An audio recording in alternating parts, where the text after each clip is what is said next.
Siema, biegunka team.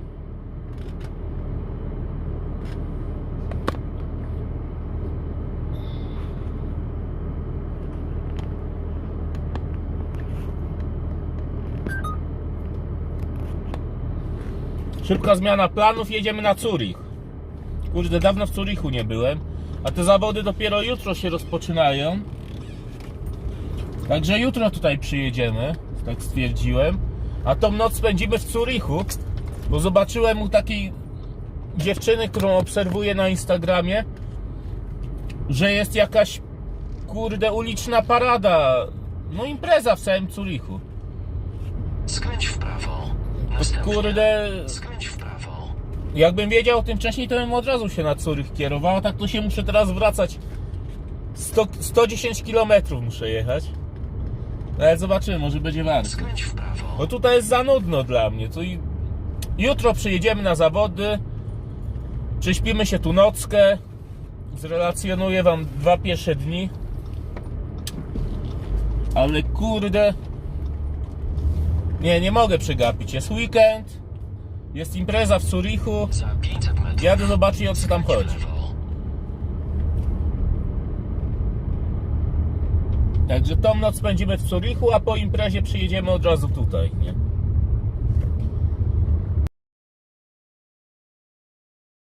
Pojeżdżę sobie autem, kurde. W sumie chyba z 200 czy 300 km dziś zrobię, na darmo. Mogłem od razu do Zurichu jechać. Ale taką mam ochotę, rozumiecie?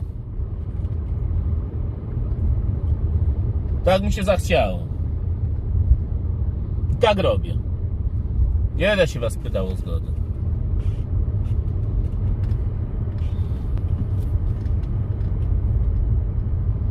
Skręć w lewo. Postanowiłem sobie, że jadę do Zurichu, to jadę.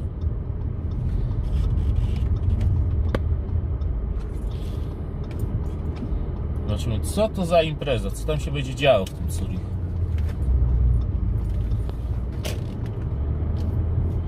Za 500 metrów. Na rondzie pierwszy zjazd. Tutaj ładne miasteczko. Tu mieszkałem niedaleko. A, jutro jeszcze będzie. Bo i tak do roboty dopiero we wtorek, bo w poniedziałek jakieś święto. Także mam czas na wszystko. Dzisiaj zrobimy imprezę, jutro zawody.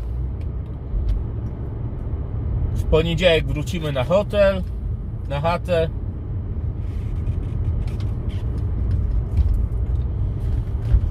W poniedziałek wrócimy na chatę, a we wtorek do roboty. Myślałem, że gość mi wyjedzie z rowerem pod koła. Tutaj z tymi rowerzystami to wszystkiego się można spodziewać.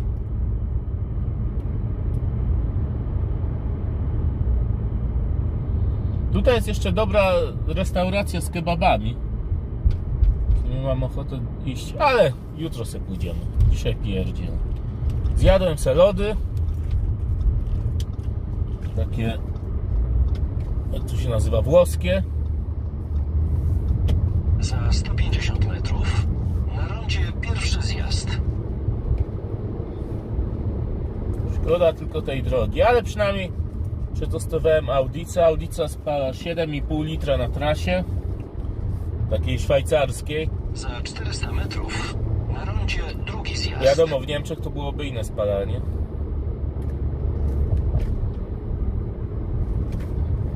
Kurde, chcę zobaczyć tą imprezę w Zurichu, bo coś czuję, że tam jest gruba impreza. Tego mnie tak ciągnie. 16, 17.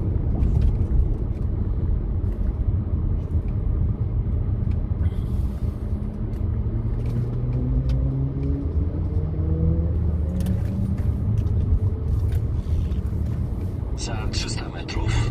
Skręć w prawo w zjazd.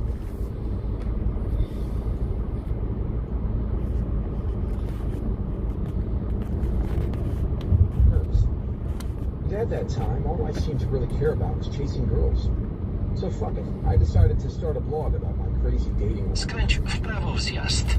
This morning Następnie I woke up skręć w prawo w zjazd. completely consumed me. I found myself sitting with my laptop and realized for the first time I was entirely responsible for all of my own decisions, as well as the consequences of those decisions. I was responsible for teaching myself web design, internet marketing, search engine optimization. Skręć w prawo w zjazd. It was all on my shoulders now. So I did what any 24-year-old who just quit his job and had no idea what he was doing would do. I downloaded some computer games and avoided work like it was the Ebola virus. As the weeks went on and my bank account turned from black to red, it was clear that I needed to come up with some sort of strategy to get myself to put in the 12 or 14-hour days that were necessary to get a new business off the ground.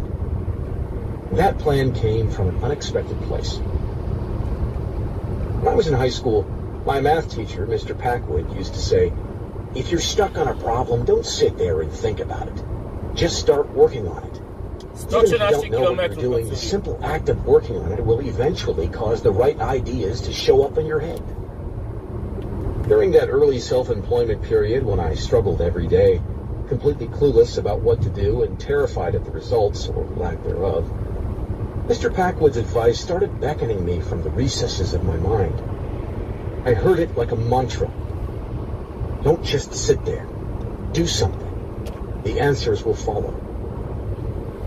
In the course of applying Mr. Packwood's advice, I learned a powerful lesson about motivation. It took about 8 years for the grueling months of bombed product launches, laughable advice columns, uncomfortable nights on friends' couches, overdrawn bank accounts, and hundreds of thousands of words written, most of them unread, was perhaps the most important thing I've ever learned in my life. Action isn't just the effect of motivation. It's also the cause of it. Most of us commit to action only if we feel a certain level of motivation. And we feel motivation only when we feel enough emotional inspiration. We assume that these steps occur in a sort of chain reaction like this: emotional inspiration, motivation, desirable action. If you want to accomplish something but don't feel motivated or inspired, then you hier in dieser 5. Aufnahme. It's not until a major emotional life event occurs.